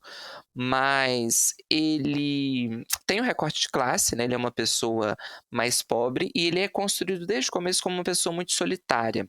Ele tem poucos amigos, ele tá num momento da vida dele que os amigos que ele tem estão viajando, estão fora da cidade, então ele está ali flanando por São Petersburgo. A cidade aqui é muito importante. É um livro belíssimo, gente, já digo isso.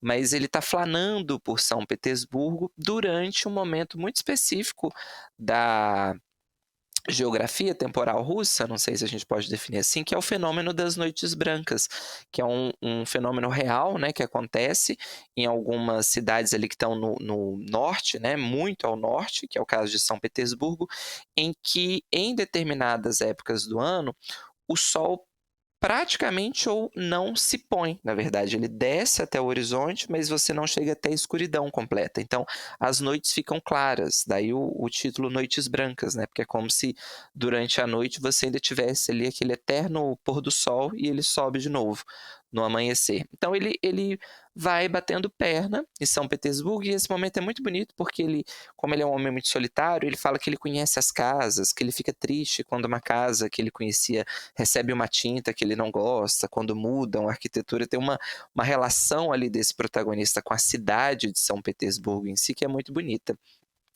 Num desses passeios, ele vai se deparar com uma jovem, ele tem, acho que tem 26 anos, e ele vai encontrar uma menina que é mais nova, tem 16 anos, e ele salva ela, ele ajuda ela a escapar de uma situação ali que envolve um outro rapaz, ou um outro cara meio que ameaça essa menina, né? Aquela história, infelizmente, aí que desde que o mundo é mundo acompanha a gente. Ele salva ela, ele faz o herói, ele salvador, e eles desenvolvem uma amizade. E aí a gente acompanha ao longo de poucas noites, eu não sei se são 4 ou 5 agora, de cabeça, mas em que ele vai até essa menina, em que eles começam a conversar, e aí eles vão contando a vida um dos dois. Ele se apaixona por essa menina, que é a Natienka, e ela vai contar a história dela. Ela é uma menina também muito pobre, mais pobre que ele, ela vive com uma avó que já não enxerga direito, tem umas coisas bem romanescas aqui. Ela fala que a avó tem muita preocupação, né, com ela, que a avó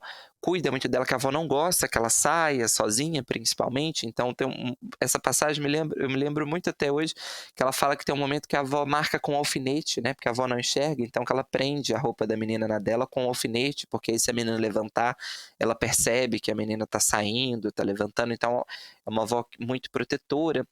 Mas essa menina, Luana, ela está, na verdade, aí que vem o porém, porque você vai lendo assim, ai, que linda história de amor, eles vão ficar juntos, né? Ela está apaixonada por um outro rapaz, na verdade. Um rapaz que foi muito importante na vida dela. Ela conta a história dos dois, como que eles se conheceram, mas ele teve que sair de São Petersburgo por um trabalho, me parece, uma coisa assim.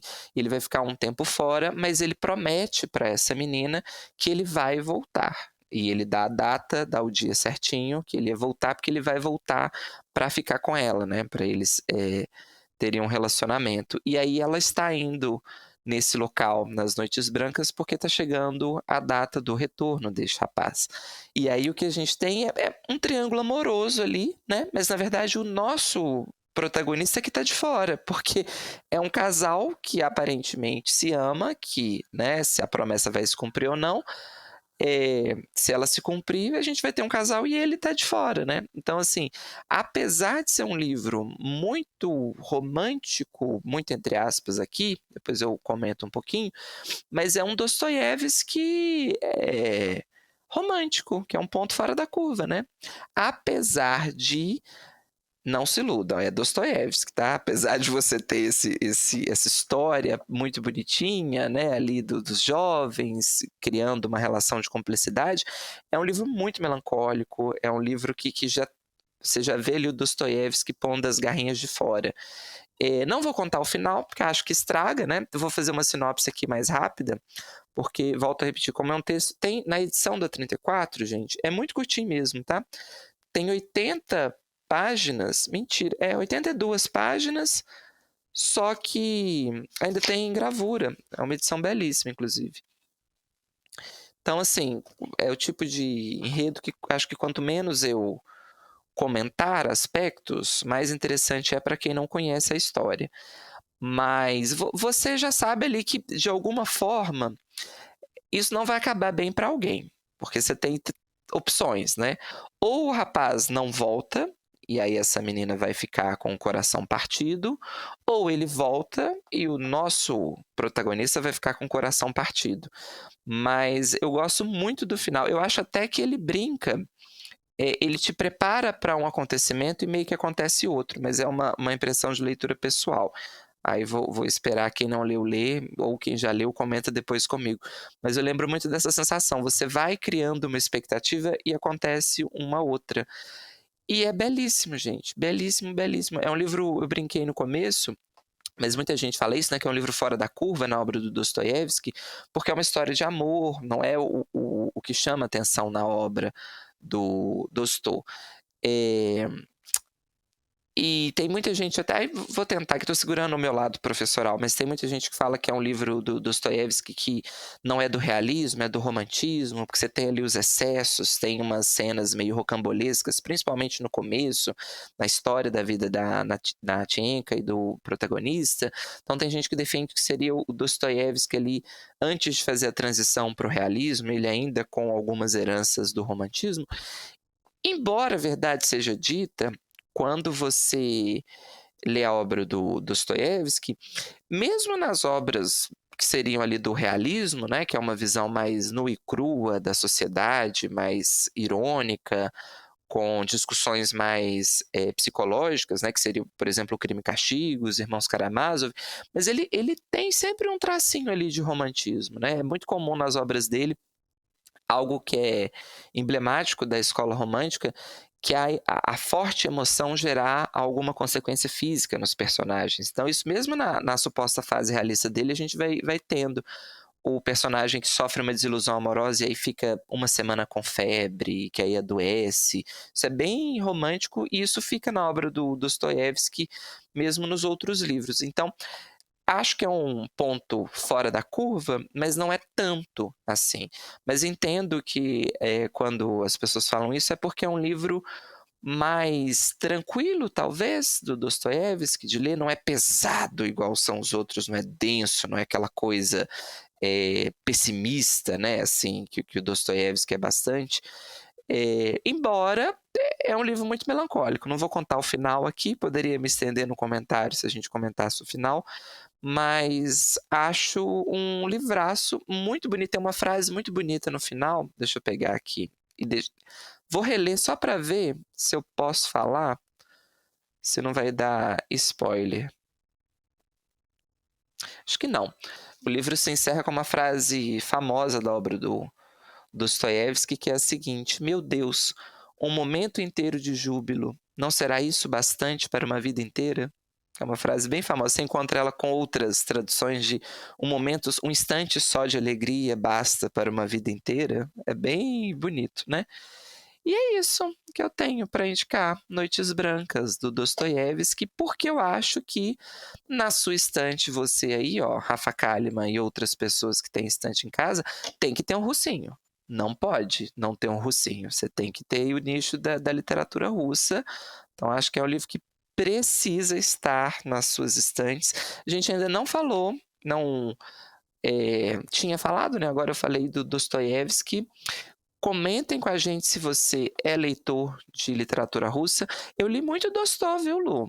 Tem muitas coisas interessantes. Vou começar a trazer mais Dostoiévski aqui pra gente. Eu acho que de russo foi o que eu mais li. Mas a gente já comentou um do Gogol, se não me falha a memória. Acho que 1 ou 2 do Gogol. O Capote, talvez, né? Primórdios do podcast. Primórdios. Eu acho que foi lá no comecinho. Mas fica a sugestão: Noites Brancas, do Fyodor Dostoiévski. Livraço de um autorzaço. E acho também, hoje eu tô igual Noites Brancas, Luana. Eu tô romântico, eu tô otimista, eu tô didático. Mas acho que é uma boa porta de entrada, viu, para literatura russa. Quem não se aventurou ainda por literatura russa, acho que Noites Brancas é um excelente começo para o Dostoiévski. É um Dostoiévski mais gentil com o leitor, assim. Ele não é tão complicado, tão complexo igual o Crime e Castigo, não é tão arrastado assim, porque tem esse, né, o Dostoiévski, ele é um autor pesado, aquele autor que você lê e você fala, nossa senhora, vou conseguir chegar no final desse livro. O Noites Brancas é mais tranquilo. E apesar de ser um livro um pouquinho diferente das outras temáticas, já tem muito ali do próprio Dostoiévski, né? É um livro do começo da carreira dele, acho que é 1848 a data de publicação. Não sei exatamente aqui de cabeça a ordem, mas eu sei que é na primeira fase, né, digamos assim, da obra do Dostoiévski, antes ali do Crime e Castigo, por exemplo. Então fica a sugestão. Noites Brancas, de Fyodor Dostoiévski. Importante ter clássicos na estante. É uma novelinha, né, na verdade. Eu acho que isso também é decorativo. Clássicos russos para dar uma carteirada. O final que você falou me remeteu muito ao título do livro que eu acabei de falar também, sobre a Terra Somos Belos por um Instante. É, verdade, faz um paralelo, né? Essa ideia de que um momento de beleza vale toda uma existência. Essa foi a coisa mais linda que eu já ouvi. Eu saí louco de você. Eu vou voltar, João, para a ideia de livros decorativos, porque eu peguei agora livros bonitos, com capas bonitas, e eu vou roubar. Eu vou falar de 2 livros aqui, ao invés de um só. Ih, 6 horas de episódio. Porque eu decidi falar desses livros aqui, gente. Histórias em quadrinho, olha que beleza. Da Liv Strömquist, que é uma autora sueca, uma quadrinista sueca que esteve na Flip. Então, tô costurando aqui com o top 5, vim salvar a coerência desse podcast. E eu tenho esses 2, ela já publicou outros aqui, eu acho que ela tem 4 livros publicados no Brasil, todos pela Quadrinhos na CIA, mas eu só li 2. Falarei sobre estes 2. E ambos, João, têm tradução da Kristen Lee Garrubo. Ela traduz direto do sueco. Tá? E é um livro muito bonito, eu vou começar falando deste aqui, que é o que eu mais gostei, A Origem do Mundo. A Origem do Mundo, uma história cultural da vagina ou a vulva versus o patriarcado. É o título deste livro, João. E hoje eu tô aqui, vamos ver como é que a Luana Puritana vai se sair aqui nessa fala. Achei ousado. Rafa Kalimann me inspira, ousadia. Vamos, galera, mulheres. É a primeira associação que eu faço quando eu penso. É isso. Livro dividido em 3 partes, gente. Então, a primeira parte fala especificamente, veja você, João, sobre a vulva, né?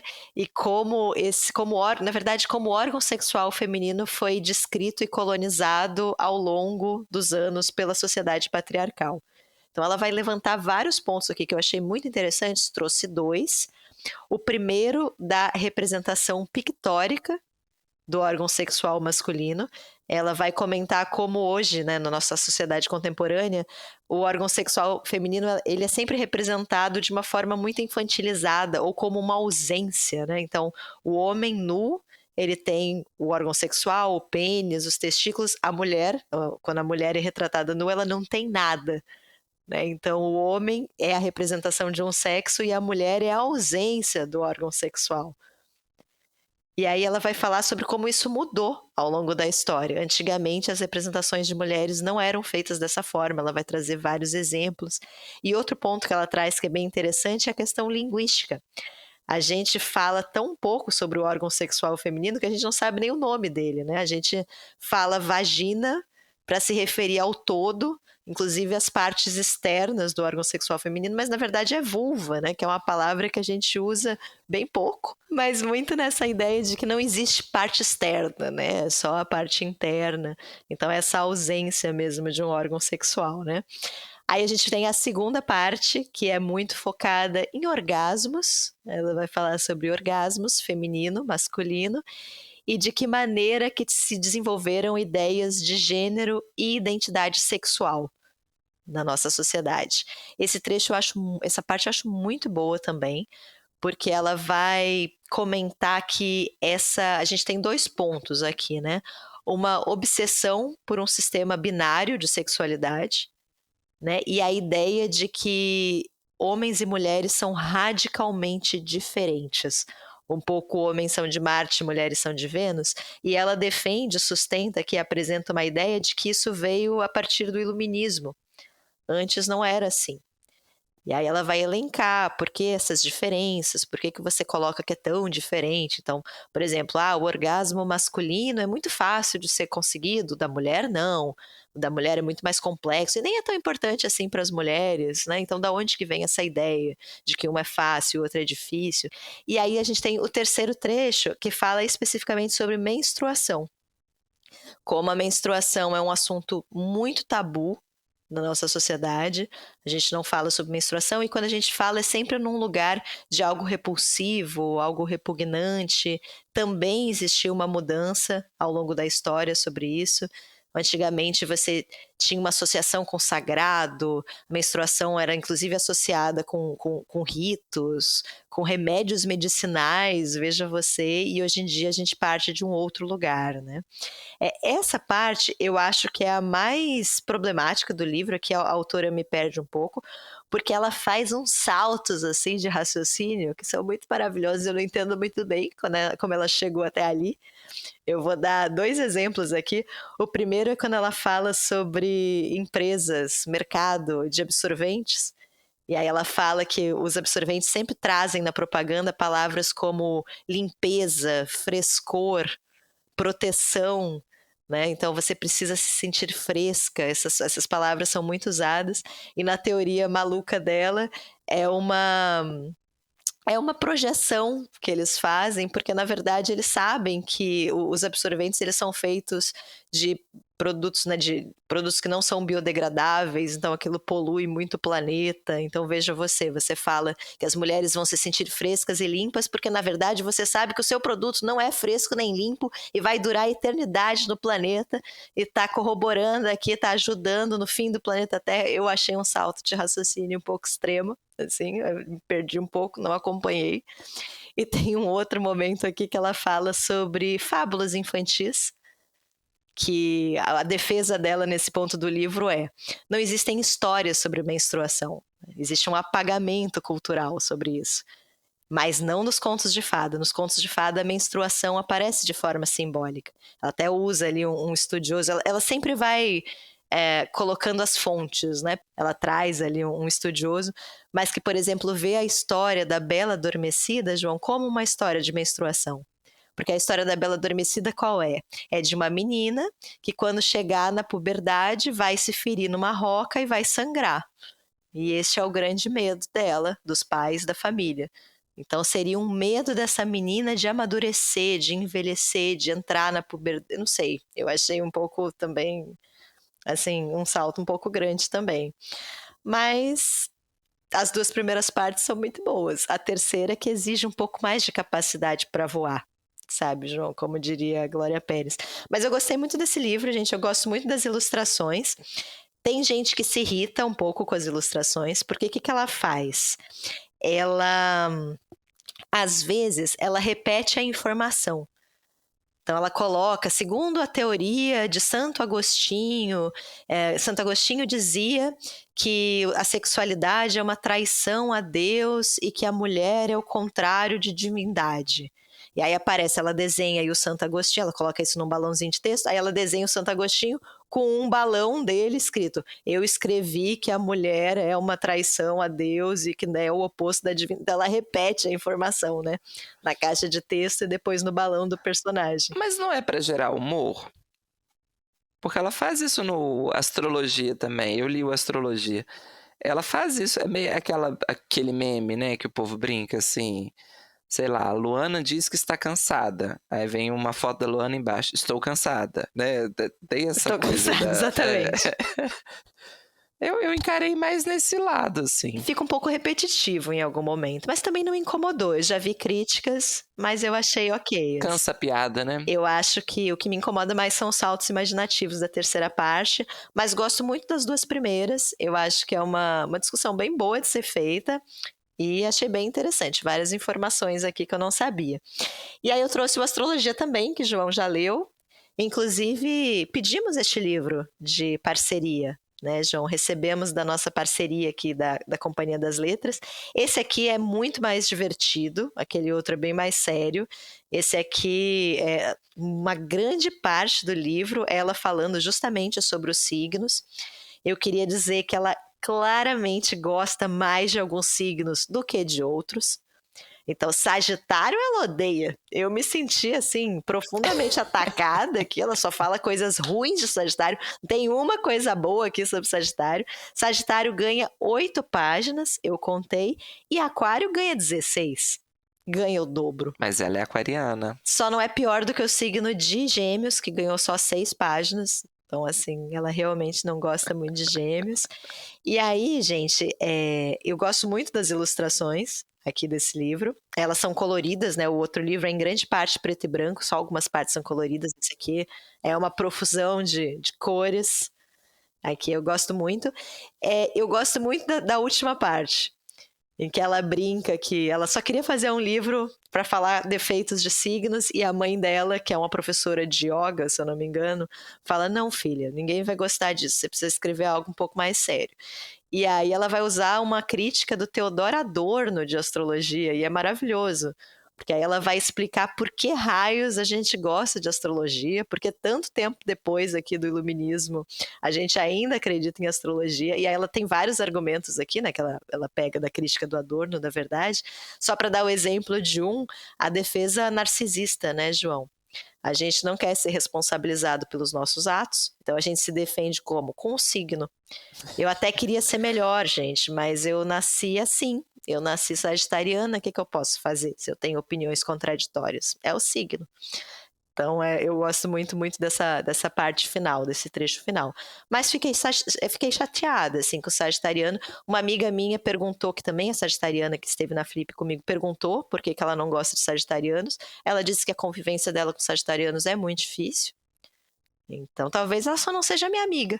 Eu tô aqui disponível, Liv Stromkist, né? Estou aqui. E tem uma parte que eu acho ótima, que eu li os 2 livros próximos, né? Ela gosta muito de uma personagem, João, que é uma rainha, a rainha Cristina da Suécia, que viveu no século XVII, se eu não me engano, e aparece nos 2 livros. No A Origem do Mundo, ela coloca assim, ela conta historinhas de absurdos que homens falaram sobre mulheres e sobre vulvas e sobre orgasmos, né? E um dos absurdos é que agora no século XX, veja você, um homem X qualquer, não vou lembrar o nome dele, nem me importa, ele decidiu colocar na mesa que a rainha Cristina, que viveu 300 anos antes da idade dele, não deveria ser uma mulher, de verdade. Porque ela era muito inteligente, ela gostava muito de filosofia, de astronomia, de matemática, ela era muito racional. Então, claramente, ela não era uma mulher. Ela deveria ou ser um homem ou ser intersexual. E ele leva tão a sério e ele consegue comover tantas pessoas, convencer tantas pessoas, que eles exumam o corpo dela. Eles pegam os ossos da rainha Cristina para fazer exames, para ver se a teoria dele se sustentava. Uma teoria baseada em nada, né? Claramente não chega em lugar nenhum, eles não conseguem descobrir coisa alguma. Quem diria que uma ossada analisada 300 anos depois não ia trazer respostas conclusivas, mas assim, baseada em nada, né? E ela aparece, a rainha Cristina aparece aqui, e aparece aqui também como exemplo de sagitariana, do contra. Tudo que falavam para ela negava, né? Você vai ser rainha, não quero. Você vai liderar esse grupo aqui. Não tô com vontade. Então, ela é um exemplo. Eu fiquei aqui muito pensando, nossa, que obsessão que essa moça tem pela rainha da Suécia, né? Aí lembrei que ela era da Suécia e fez um pouco de sentido para mim. Então, fica aqui a sugestão. Talvez vocês fiquem um pouco indignados. Esse livro possui a sutil capacidade de gerar indignação das pessoas dos signos. Mas fica a recomendação, achei aqui muito, muito divertido e eu gosto muito da arte desse livro. Eu sou de Sagitário, o que já é mais informação do que vocês precisam. Eu li o Astrologia e ela me ganhou muito pelo humor, porque ela faz uma brincadeira assim, ela faz ali o resumo do estereótipo do signo e ela brinca assim, vou comprovar com 3 exemplos. Aí ela usa 3 figuras públicas, né? Podem ser cientistas, políticos, celebridades, cantores, etc. Que é aquela cartada que a gente dá sempre. Ela dá inclusive essa cartada, como que a astrologia não existe se a Madonna é de Leão? Como? como? Quem vai se posicionar contra agora, né? Mas tem um momento, ela me ganhou logo no começo, quando ela tá falando de touro, que ela fala que taurinos são conhecidos por uma paciência imensa, assim, que nada tira eles do foco quando eles estão decididos, que eles se anestesiam pro restante do mundo. Aí ela fala, a nossa maior taurina atualmente é a Melania Trump.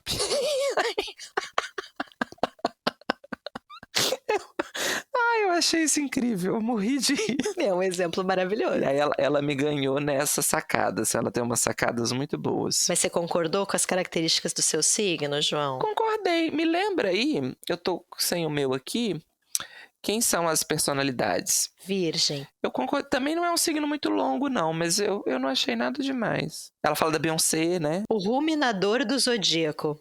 Passa o dia inteiro pensando no que há de errado. Na verdade, para caracterizar o virginiano, basta este emoji. Aí aquele emoji da carinha. É exatamente o que o João tá fazendo agora.